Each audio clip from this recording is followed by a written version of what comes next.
ចិត្តច្របល់សានខ្វល់ខុសពីធម្មតា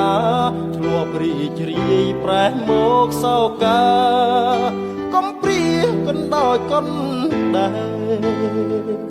តើមកពីអ្វីកែច្នៃឲ្យខ្ញុំចំបែងអង្គុយគិតតែឯងសូមថ្លែងស្ដីប្រាំរី